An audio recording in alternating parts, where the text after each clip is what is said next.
First, you have some time to look at questions 1 to 7.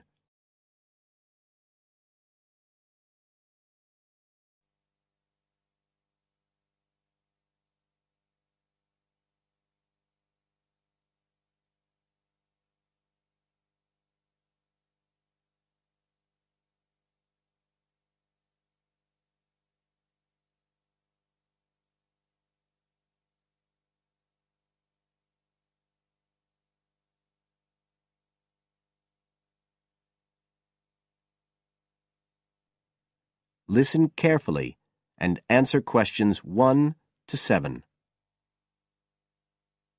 I'm interested in doing some work for the library. Are you the person to speak to? Yes. Right. Well, what sort of work are you interested in? Well, I've just come to live here in Australia. I don't want a full-time job until my children have settled down, but I really need to get out of the house a bit. And I heard you need voluntary workers for various projects. Right. But I don't know if I have the right skills. Well, we do provide training. Oh! We always include an orientation to the library, together with emergency procedures. That's fire regulations, emergency exits, first aid so you can cope with accidents or sudden illness. Things like that which are necessary for anyone who's working with the public. Then we give specialist training for particular projects, like using our database system. I do have quite good computer skills, in fact. Oh, great. Is there any sort of dress requirement? Well, all staff have to wear a name badge, so they can be identified if they go outside the staff-only areas. But apart from that, there aren't many regulations. We ask you to sign in and sign out for insurance purposes, but that's all. How about transport? Do you live locally? Well, not too far away. I'm at Porpoise Beach. My husband needs a car during the day, but it's only about 20 minutes on the bus. In fact, we can reimburse part of your travel expenses in that case. Oh! Would that be the same if I came by car? No, because parking is such a problem here. One thing we are looking for, though, is someone who can drive a minibus. No problem. So, do the projects involve going outside the library? Some, yes, but not all. We've just finished one which involved working with photographs taken of the area 50 or 100 years ago. It basically involved what we call encapsulation. Putting them in some sort of covers to keep them safe? Exactly. It's time-consuming work, and we were very grateful to have help with it. Then, sometime next year, we're hoping to begin working on an initiative involving the sorting and labelling of objects relating to local history. We'll be needing help with the cataloguing. Well, I'd definitely be interested. How about at present? Well, we have a small team who work to support those who are unable to read. Working with the blind? Yes, or other groups who have reading difficulties. We provide volunteers with equipment so that they can take books home with them and read them aloud onto CDs. We're gradually building up a collection that can be lent to those who need them. I can see it would be useful, but I'd really like to do some sort of work where I can get the chance to meet people. How about reading stories to children? That's done by our regular staff. But we do have another project. It's a very long-established scheme which involves helping those who are unable to have direct access to the library. Oh, I noticed someone with a trolley of books when I was at the hospital last week. That sort of thing. That would have been one of ours, yes. It's one of our most popular services. Lots of people who wouldn't dream of going to the library normally when they're at home borrow a book when the trolley comes round the ward. I can imagine. Yes, I'd definitely be interested in that. Right, so how do I enrol? Well, we do ask all volunteers to commit themselves to a regular period each week. I could probably do 5 or 6 hours. Oh, be careful not to take on too much. But we do need someone for a couple of afternoons from 2 to 4, so 4 hours altogether. That sounds fine. Before you hear the rest of the conversation,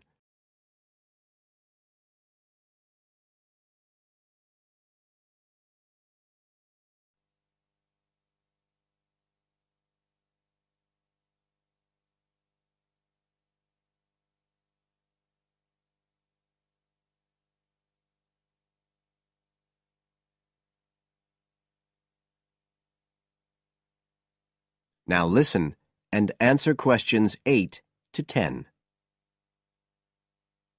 Right, so here's the application form. It asks the usual questions, name and address and telephone number. You also need to fill in details of who we should get in touch with in case of any accident or problem like that. We do need to have that filled in. And there's a space for date of birth, but that's only if you're over 75, so we won't worry about that. No. Oh, it asks for qualifications. Do I need to provide certificates? They're not necessary. We'll need the names of 2 referees, not relatives or family members, obviously. What else? Signature of parent or guardian. That won't be necessary, as I assume you're over 18. Yes. What's this? It says civil conviction check.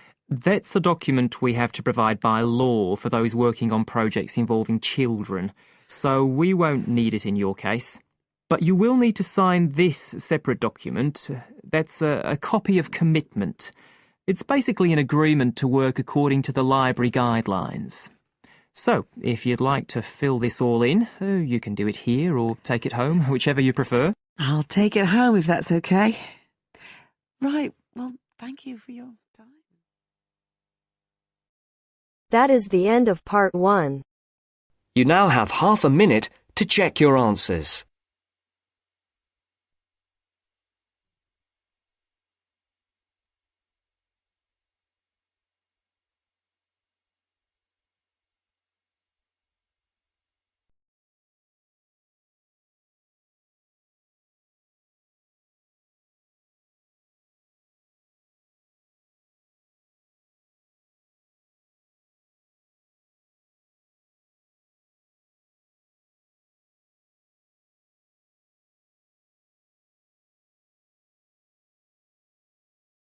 Now turns to part 2.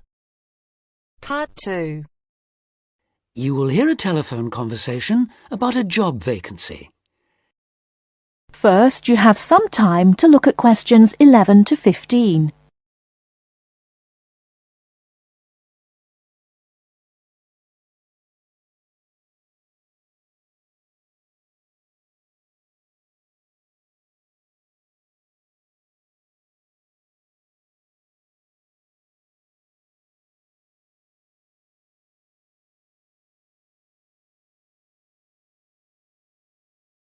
Now, listen carefully and answer questions 11 to 15.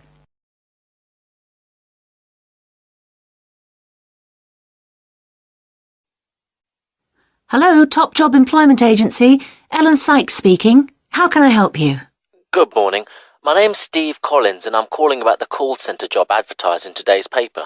For an operative handling credit card inquiries? Yes, that's right. The wages and working conditions are all in the ad, so what I'd like to know now is what the work actually consists of. I should explain that I'm a student looking for a summer job, not long-term employment. That's okay. The people at Intercard say they've always found students to be honest, which of course is essential in this line of work, and they have the basic IT skills needed there. Apparently, there have been a few who didn't find it easy to get there on time in the morning, but in most cases their punctuality is as good as anybody else's. Anyway, about the work. And I know a bit about this because, as it happens, I've worked there myself. Really? Yes, for about a year. You'd find that most callers would be people wanting to check the balance on their cards, query payments made and so on. And from those who've had their card stolen? No, they ring another number for that, an emergency line. People also call that number if they lose their cards. And what are most callers like? I mean, what kind of people are they? All sorts, really. All ages, every kind of background. Though one definite trend is the change in the number of women. Nowadays, they make up around 55% of the total, whereas years ago, there used to be a majority of men calling. At one time, I heard, as many as 3/4 of all credit cards were actually held by men, but that must have been long before I was there. It's certainly different now. So to do this job, what sort of experience do I need? None, really. Have you got a credit card yourself? Yes, I have. Then you probably know quite a bit about them already. And as a student, you're obviously intelligent, which of course you need to be for the job. So after a day or so working with an experienced operative, I'm sure you'll have picked up enough to deal with routine inquiries, which of course most of them are. But there are bound to be questions I can't deal with, at least at first. What happens then? In that case, you can ask a supervisor. They're very helpful to new staff.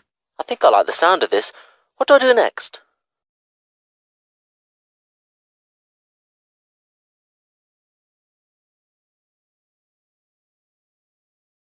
Before you hear the rest of the talk, you have some time to look at questions 16 to 20.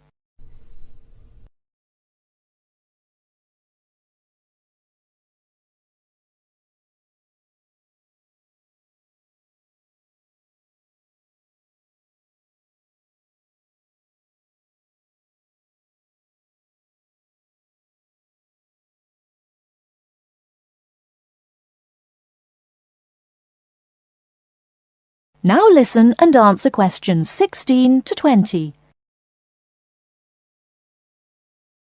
Can you get over there for 9:45 on Monday morning for an interview? Definitely, yes. Whereabouts are they? In Riverside Business Park. Do you know it? Yes, I've been there once. How do you usually travel? By bus. Right.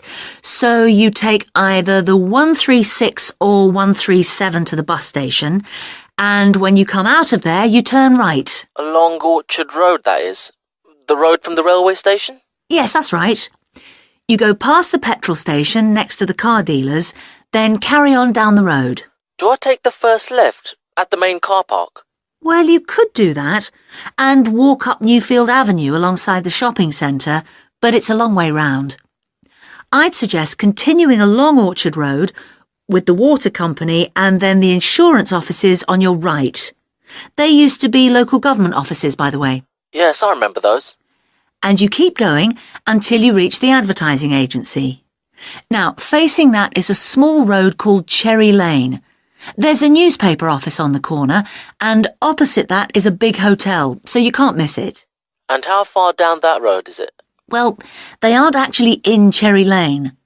You walk as far as the next junction and turn right into Armand Drive at the mail centre. Intercard is in the third building on the right between the airline offices and the shipping company. Fine. I'll be there on Monday. Thanks very much. Bye. Good luck. Bye.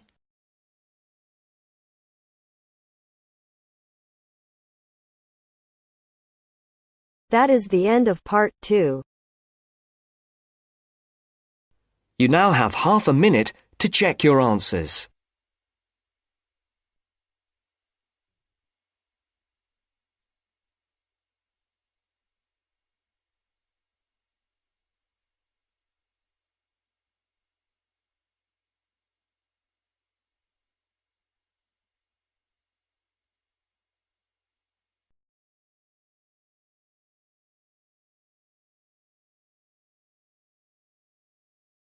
Now turns to part 3.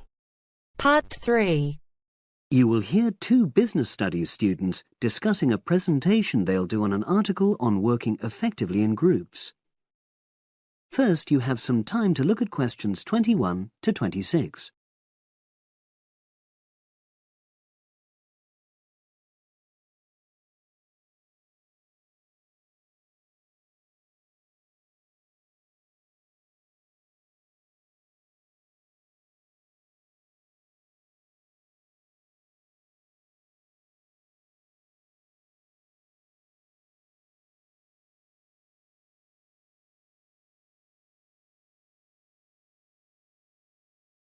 Now listen and answer questions 21 to 26. So, Brad, what did you think of the article on group work? Oh, hi, Helen. Yeah, it was pretty good, with helpful pieces of advice on how to make group work effective. I think we were lucky to be given such a straightforward text to present at the management skills seminar. Yeah. Actually, shall we discuss it now? Have you got time? Sure. It's only a 10-minute presentation, so we just need to explain and then give our views on the main points raised in the article. I'll jot down some notes. Right. So, there are 3 main sections. I suggest we start with listening. Yeah, effective listening in groups, because it's not something that's frequently covered on courses in our field. No, and we should say that in the presentation. Yeah, and also effective listening's pretty simple, you know. I don't think it's hard to learn. Well, people think it's easy, but in my experience, most of us tend to be very lazy listeners. Okay, I wouldn't argue with that. Something I do think we should emphasize is the power of the listener's posture, gestures, etc., in making speakers feel respected. Not that you're just waiting for them to finish before jumping in with your own ideas. Uh-huh. Okay, right. The next section is on goal setting. Let's make sure we're clear what the article says on this. Yeah. Well, firstly, it says that all group members must be given time to explain their own goals. That's it, yeah. And then did it say that the whole group should agree on common goals? That's a bit too strong. It's more that everyone's agendas should be equally acceptable. But it does say that goals have to be realistic, you know. Achievable within a particular time? You've got it. That's really what the article's saying. There isn't really any point in having ideals if group members know they won't come to anything within a reasonable period. So, I think a summary covering those points will be enough for that part of the presentation, don't you? Yeah.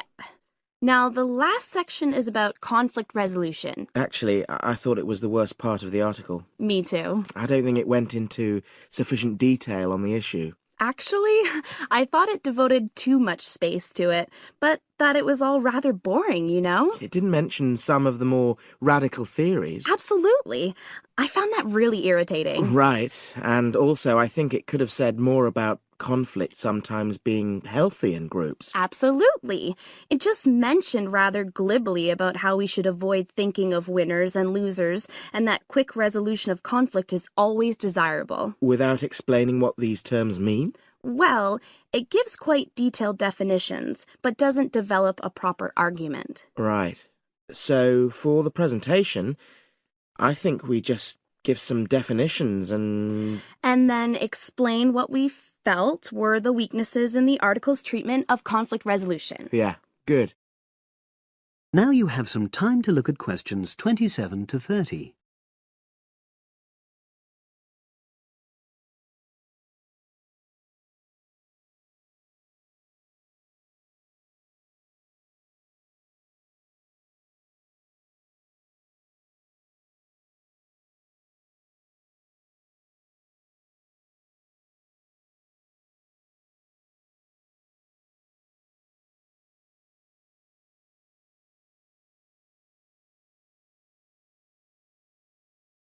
Now listen and answer questions 27 to 30. So, let's think about what we have to prepare for the actual presentation. Well, I suppose we'll use PowerPoint, but I'm hopeless at using it, especially if it has any visuals. I really have to look into doing a course on it because I know I'll need it in the future. Don't worry, I'm quite happy using PowerPoint and I'll put it together when everything else is ready. That's a relief. But yes, do that later. Okay. Now, I heard the tutor saying we have to include some well-chosen quotations from the article. I'm not sure if we do. I'll email him to find out. No need, I can just have a look at the specs he gave us when he set the task. That'll be quicker. But the tutor definitely said we have to prepare a handout to go with the talk. I'm not really sure how we do that. Sarah did one last year. Who's she? She's doing the same option as me in marketing. I'll ask her advice on what to include. Great. So that just leaves the bibliography at the end. I suppose it'll mainly be articles. Yeah. So we'll just look on the web, and we can leave that till later. But we've been advised against that. Well, we could have a look through some journals in the library. I think we should start by looking through module handbooks. I think that'll give us some good leads. Yeah, you're probably right. So, that's all the topics. That is the end of part 3. You now have half a minute to check your answers.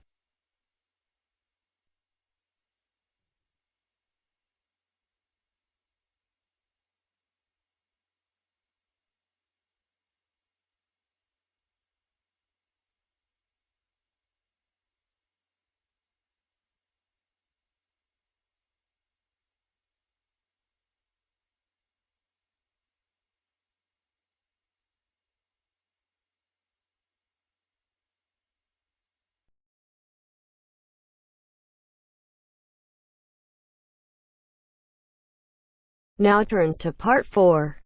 Part 4. Listen to the last part of the lecture.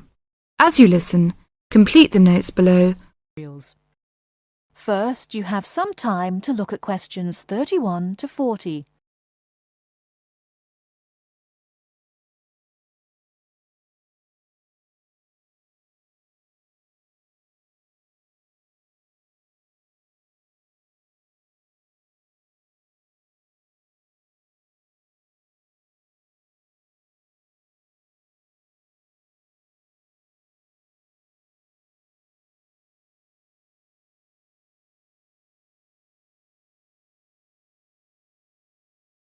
Now, listen carefully and answer questions 31 to 40.